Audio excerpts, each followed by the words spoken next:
Shalom, selamat pagi sahabat Fresh Juice dimanapun berada.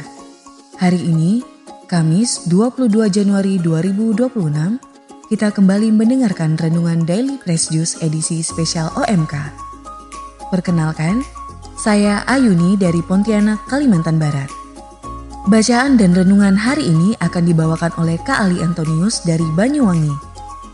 Mari kita sejenak menenangkan diri dan menyiapkan hati untuk mendengarkan sabda Tuhan dan renungan hari ini.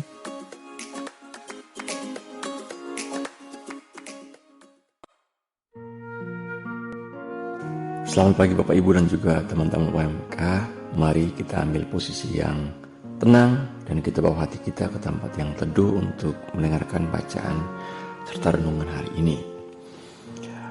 Sering kesaksian di renungan hari ini itu adalah lanjutan dari renungan saya di bulan November 2025. Anggap saja ini sebuah sequel dan hari ini adalah part 2-nya.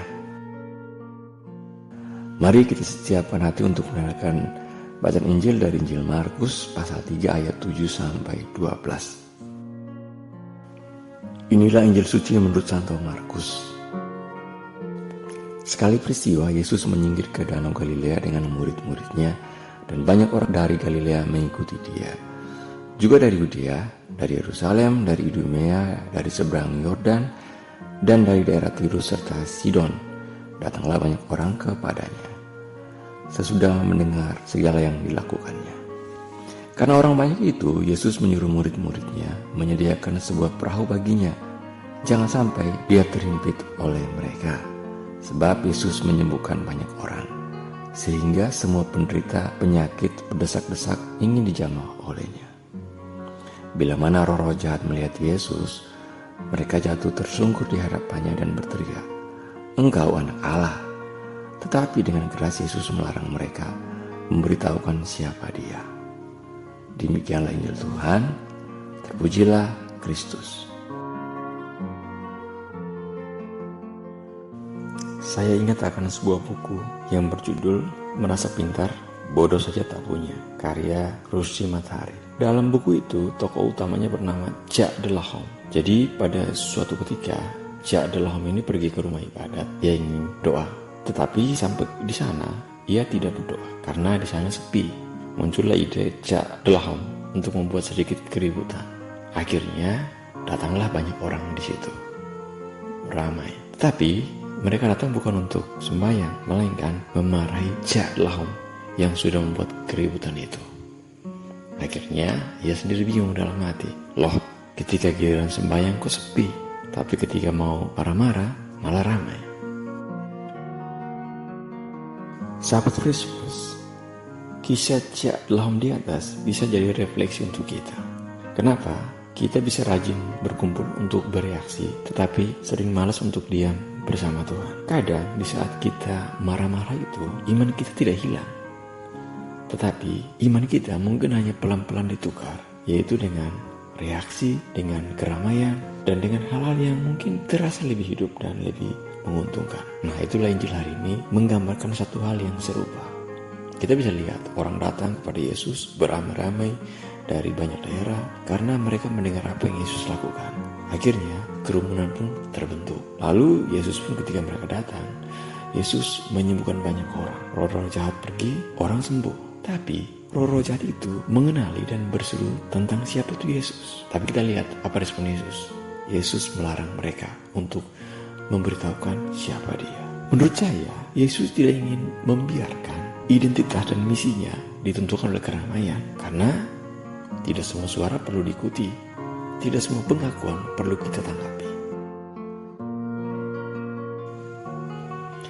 Sahabat Kristus yang terkasih, saya ingin melanjutkan sharing saya di bulan November 2025, di mana setelah sharing saya mendapatkan banyak pesan dari teman-teman, entah itu di Instagram ataupun di WhatsApp, yang mereka mengatakan bahwa kisah saya itu adalah cerita juga tentang mereka. Jadi izinkan saya sharing lagi lanjutannya. Konteksnya pada saat bulan November itu saya bercerita bahwa saya mendapatkan pekerjaan setelah hampir 2 bulan tanpa pekerjaan alias nganggur. Pekerjaan itu berupa surat interview datang tepat di hari ke-9 saya novena Santo Yudas Tadeus. Akhirnya saya interview di hari ke-10 dan seminggu kemudian saya diterima bekerja. Prosesnya panjang, saya perlu mengurus dokumen.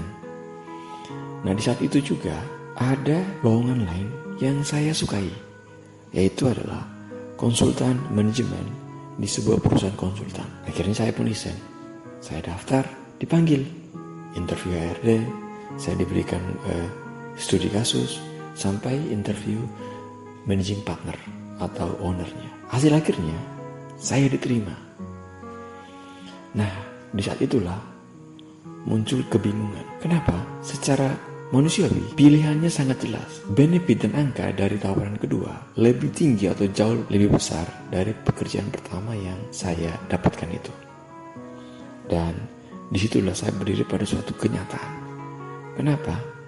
Dua-duanya baik, dua-duanya masuk akal, dan dua-duanya bisa dibenarkan. Tapi ketika saya menimbang-nimbang itu, tawaran yang pertama, saya itu sebenarnya menjadi dosen di sebuah sekolah vokasi yang baru. Tawaran itu naik level menjadi wakil direktur. Walaupun ketika dibandingkan benefit masih tetap jauh di bawah yang tawaran kedua yang saya sudah lolos. Bahkan HRD pun masih terus menghubungi dan negosiasi. Mereka bertanya, apakah benefit dan gaji yang mereka tawarkan masih kurang? Tapi saya tetap bulat dan fix dengan pilihan pertama. Dan saya sampaikan dengan sopan, dengan baik kepada HRD dari pilihan kedua yang terus menghubungi. Ketika memilih ini, saya percaya bahwa ada maksud Tuhan di balik pilihan saya ini. Dan kita bisa lihat dengan jujur, dengan hati yang tulus, di mana di saat-saat ini begitu banyak pengangguran dari orang-orang yang lulusan sarjana, bahkan ada S2 dan S3. Itu data rilis terbaru dari UI. Dan pemahaman saya singkat, sekolah vokasi menjembatani antara pendidikan dengan dunia industri. Mereka menyiapkan tenaga terampil yang siap kerja. Itu juga yang menjadi alasan saya untuk memilih yang pertama. Sehingga saat renungan ini dibuat saya berada di tempat kerja yang baru. Teman-teman, dari pengalaman saya itu, saya merasa saya belajar satu hal, yaitu bahwa iman tidak diuji saat kita tidak punya pilihan, tetapi justru saat pilihan itu datang beramai-ramai. Apakah kita memilih berdasarkan iman atau tanpa sadar? Kita malah menukar iman pelan-pelan dengan kalkulator. Kenapa? Karena keadaan seperti yang saya ceritakan ini, jika kita lihat ini tampak normal. Toh kita tidak meninggalkan iman kita. Kita masih berdoa, kita masih ke gereja, dan kita masih menyebut nama Tuhan. Tapi tanpa sadar, jika kita lihat, iman dipindahkan dari kursi pengemudi ke kursi penumpang. Yang memimpin keputusan bukan lagi iman, melainkan keramaian, peluang, rasa aman, dan hitung-hitungan secara manusiawi. Dan saya kira Injil hari ini, Yesus dengan sangat baik beri contoh kepada kita bahwa Yesus sendiri tidak membiarkan hidupnya ditentukan oleh kerumunan atau keramaian. Makanya saya bisa ambil kesimpulan bahwa iman kita tidak diuji saat kita tidak punya apa-apa, melainkan saat hidup menjadi terlalu ramai dan kita lupa untuk diam bersama Tuhan. Semoga kita tidak begitu. Amin. Kemuliaan kepada Bapa dan Putra dan Roh Kudus, seperti pada permulaan, sekarang, selalu, dan sepanjang segala abad. Amin.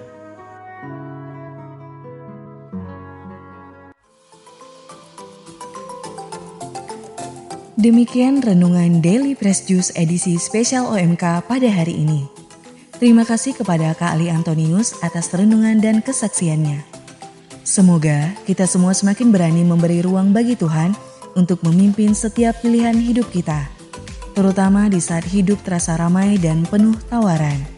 Sampai jumpa di renungan Daily Fresh Juice edisi spesial OMK selanjutnya. Tuhan memberkati dan salam Fresh Juice.